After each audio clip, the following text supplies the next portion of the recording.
डीग डीग मथुरा मार्ग पर स्थित डीग के गांव बहेज में उत्तर प्रदेश बॉर्डर पर कृषि कानूनों के विरोध में डीग कुम्हेर कांग्रेस विधायक विश्वेंद्र सिंह के नेतृत्व में किसान महापंचायत का आयोजन किया गया। उन्होंने कहा कि जिन नेताओं को फसलों के बारे में मालूम नहीं है वह नेता किसानों के कृषि बिल बनाते हैं और पूंजीपतियों के इशारे पर किसानों की किसानी धीरे धीरे खत्म करने की योजना पर काम कर रहे हैं। यदि उन्होंने कहा कि केंद्र सरकार के बनाए गए तीनों कृषि किसान कानून लागू किए गए तो किसानों का शोषण होगा और किसान भूमि का मालिक होने के बावजूद मजदूर बनकर रह जाएगा। उन्होंने कहा कि दिल्ली के बॉर्डर पर बैठे किसानों को समर्थन प्रदान करने के लिए और कृषि कानूनों के विरोध में किसान महापंचायत का आयोजन किया गया। महापंचायत में भरतपुर जिले के सैकड़ों गांवों से आए किसानों के अतिरिक्त बड़ी संख्या में उत्तर प्रदेश के मथुरा व आगरा के हजारों किसानों ने भाग लिया। उन्होंने केंद्र सरकार पर आरोप लगाते हुए कहा कि प्रधानमंत्री नरेंद्र मोदी ने 2014 में देश की जनता से वादा किया था कि वह विदेशों से काले धन को वापस लाएंगे और देश के विकास में लगाएंगे, किसानों की आय को दुगुनी करेंगे, महंगाई को कम करेंगे, लेकिन ऐसा नहीं हो सका। इसके अलावा मोदी ने युवाओं को रोजगार देने का वायदा किया था जो पूरा नहीं हुआ, लेकिन जब प्रधानमंत्री इन सभी वायदों को पूरा नहीं कर सके फिर भी जनता ने उनको दोबारा चुन लिया। महापंचायत को बड़ी संख्या में किसान नेताओं के अतिरिक्त चाकसू विधायक वेद प्रकाश सोलंकी, कुंवर अनिरुद्ध सिंह ने किसानों से कहा कि इन काले कानूनों को एकजुट होकर विरोध करें ताकि सरकार का कानूनों को वापस लेने को मजबूर किया जाए। महापंचायत में किसानों की बड़ी संख्या में वाहन लेकर आने के कारण मथुरा अलवर मार्ग पर जाम की स्थिति पैदा हो गई। 2014 में माननीय मोदी साहब ने दिल्ली में अपना राज कैसे जमाया, लोगों से कहा कि मैं, ऐसा उनका तरीका है भाइयों और बहनों, थोड़ा कम करने लग गए। उन्होंने कहा कि मैं अगर राज में आया तो सैकड़ों अरबों खरबों लोगों को फायदा करूंगा, काला धन लेकर के आऊंगा विदेश से और उस विदेश से पैसा ला करके 15-15 लाख रुपए आप सबके खाते में जाएंगे और के 15 पैसा आए हो तो बता। दूसरा उन्होंने कही, ये हमारे नौजवान बैठे कि इनके लिए साल में इतने करोड़ रोजगार दूंगा, का वो रोजगार मिलो है कि ना मिलो ही बता दो। तो 2014 में तो बेवायदा 2014 के, अब चल रही है 2021 और 2021-20 में ले आए कानून। उससे पहले जब चुनाव हुए मोदी 5 साल के लिए आपने फिर इनको राज में, और आज ये जो कानून है इनको मैं ज्यादा तो आप लोगों को सब समझ चुके हैं, लेकिन किसान अगर इन कानूनों को मान गया तो निश्चित रूप से जो गरीब है, जो छोटा किसान है, वो कर्जा से मर जाए। ऐसा ही कानून लाए थे, उड़ीसा की सरकार लाई थी कॉर्पोरेट परचेजिंग का 12 साल पहले। बिहार की लाई थी सरकार, और उस बिहार की सरकार ने जो कानून लाए, सैकड़ों लोगों ने आत्महत्या करी, दिवाला निकल गया, जमीन बेचनी पड़ी, और आपने देखा होगा कि सबसे ज्यादा अगर पलायन किया है यानी कि और प्रदेशों में काम करने पहुंचे हैं तो बिहार के लोग पहुंचे हैं कि नहीं पहुंचे हैं? वे किसान के कानून न बना रहे। मैं गलत कह रहा हूं तो बता दो, आप बता दो मैं गलत कह रहा हूं।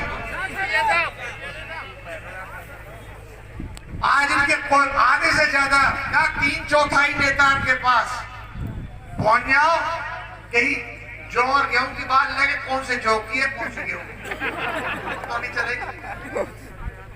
भरतपुर राज खानदान का इतिहास आप सब जानते हो। उसके बाद चाहे राजा बदन सिंह हो, और जब दिल्ली पर हम लोगों ने, सब जातियों ने, सब धर्मों ने मिलकर के दिल्ली को फतेह करने का इरादा किया, तो अहमद शाह अब्दाली ने बुला करके, राजा सूरजमल थे जब, उनको बुला करके और ये खिताब दिया ब्रजेंद्र सवाई का, और महाराजा ब्रजेंद्र सवाई। तो ये एक ही स्टेट है जिस पर महाराजा ब्रजेंद्र और सवाई का टाइटल, सवाई के टाइटल का कई स्टेटों पे, लेकिन ब्रिज के राजा उनको माना गया। और इसमें अकेले महाराजा सूरजमल का योगदान नहीं, यहाँ जितनी भी जाति है और जितने भी किसान हैं, हर जाति का किसान है और हर धर्म का किसान है, उन्होंने पूरा पुरजोर अपना समर्थन दिया और आज तक देते आ रहे हैं। और भरतपुर का इतिहास अगर आप पढ़ो तो चाहे मुगल हो, चाहे अंग्रेज हो, चाहे कोई और हो, उनसे आज तक दबे नहीं। आज इन कानूनों की वजह से अगर हम दबने लगे, जो बनाए जा रहे हैं, तो ये हमारे पुरखा हमारे ऊपर से देख रहे हैं, क्या कहेंगे वो, क्या सोचेंगे वो। आज मैं कोई काम करता हूं, बहुत सी ऐसी चीजें आई सामने, राजनीति में 30-33 साल हो गए राजनीति में, जहां लोगों ने कहा कि आप जिस काम को कर दो तो आपको फलाना पद मिल जाएगा। मैंने कोशिश करी उस कार्य को करने की जिसको देसी भाषा में चमचागिरी कहते हैं। मैंने कोशिश करी, लेकिन मेरी कोशिश नाकाम रही, क्योंकि मेरे पुरखान के चेहरा मेरे सामने। आपको धन्यवाद देते हुए मैं एक बात कहना चाहता हूं। कहते को यहाँ डीग कुमेर के ही लोग नहीं, यहाँ पूरे जिले से, कठुमर हिंडौन से, हमारे 84 से, कठुमर से और पास से, यूपी से भी लोग पधारे कि डीग में और कुमेर में मुझे आपकी आवश्यकता है, विकास कराना है, सड़कें बनवानी है, यहाँ की पानी की जो व्यवस्था है, चंबल का पानी डीग तक तो ले आया, लेकिन अब किसी गांव में जहां चंबल का पानी पहुंच रहा है, वहां कई लोग जो बाहुबली है या जिनसे कहे ना भारी आदमी है, वो गरीब आदमी तक पानी नहीं पहुंचने देना चाहिए। ये इसकी मैं निंदा, ये गलत बात है। अगर कोई धींग रहा है तो यह मतलब ही ना है दूसरे प्यासों मार, इलीगल कनेक्शन कर रखे हैं, इसके सख्त खिलाफ। और आप ध्यान रखना एक चीज का, कि मैंने प्रशासन को कह रखा है कि जहां जहां चंबल का पानी जैसे तैसे मैं लेकर के आया हूं, जहां जहां आपको कनेक्शन इलीगल मिले, उनके खिलाफ एफआईआर कराओ और एफआईआर करा के राजकार्य में बाधा और सरकारी संपत्ति को नुकसान करने का केस दर्ज करो। उनके बराबर जो भीड़ बैठी है, इतने चौरे चौरे दगरे छोड़ गए। मुझे अब तक याद है बचपन में, राजा राम जी आप तो काम के हो, कि बचपन में एक महाराज ले गए वो मेले पे, तो बैलगाड़ी की दौड़ हो गई। आज गाड़ी ना लेकर सके तो एक तो ये सरकारी जो जमीन पर कब्जा कर रहे हैं लोग, उनके खिलाफ भी कार्रवाई अवश्य हो।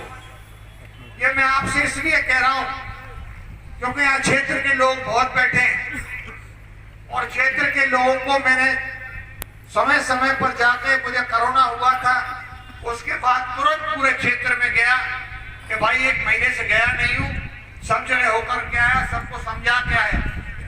और आज भी कहना चाहता हूं कि ये खानदान आपके लिए समर्पित है और रहेगा। लेकिन एक चीज निवेदन करना चाहता हूं, किसानों का जहां तक मुद्दा है उसमें यह है कि हिंसा कहीं नहीं होनी चाहिए। आप देखो आज बीजेपी वाले घूमते हैं, पंचायत करते हैं, लोकल कुछ है टटपूजिया नेता, बुरा मत मानना, वो करते। 2-3 साल पहले इसी गांव में मैंने रेल रोकी थी। मैंने रेल रोकी थी कि नहीं रोकी थी बताओ। और फिर मैंने पूरे जिले में सब जगह जनता ने मेरा सहयोग किया और न तो कोई पुलिस से झगड़ा हुआ बल्कि पुलिस ने हमारे खीर पुआ और खाए। पुलिस ने झगड़ों नहीं, जनहानि नहीं, धनहानि नहीं। और 24 घंटे के अंदर अंदर भरतपुर और धौलपुर के जाट लड़कों को आरक्षण ओबीसी में शामिल करना पड़ा। और मैं पूछना चाहता हूं जनता से, पूछ रहा हूं नेताओं से कि कहां थे तुम जब रेल रोक रहे थे, जनता बैठी थी, इंतजार कर रही थी, जब कहां थे आप? आज आप वोट मांगने आते हो हमसे। पंचायत के चुनाव आएंगे इसलिए आपको आगाह कर रहा हूं अभी से। पूछिए उनसे जब कहां थे। फिर आपने अभी मुख्यमंत्री जी से मुलाकात की, उन पर जोर डाला और ओबीसी कमीशन की चिट्ठी दिल्ली को पहुंच गई है, आपको मालूम। कानूनों का सपोर्ट कर रहा है। अरे भाई मैं पागल नहीं हूँ, मैं किसान कानून का सपोर्ट नहीं कर रहा हूँ। मैं सीधी एक सिंपल बात बोल रहा हूँ कि हम लोग कहीं पंचायत करें, आंदोलन करें, वहां पर हिंसा नहीं होनी चाहिए। हिंसा की मैं कड़ी निंदा करता हूं।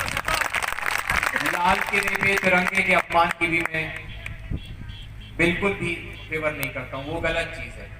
और दूसरी चीज बस मैं यही कहूंगा कि काला कानून है, मैं बिल्कुल किसानों के साथ हूँ, लेकिन कहीं पर भी हिंसा नहीं होनी चाहिए। गांधी की शांति चाहिए, हिटलर की हिंसा हमको नहीं चाहिए। पाकिस्तान से जनता आई है। मैं एक बार गिरिराज जी का जयकारा डी वालों से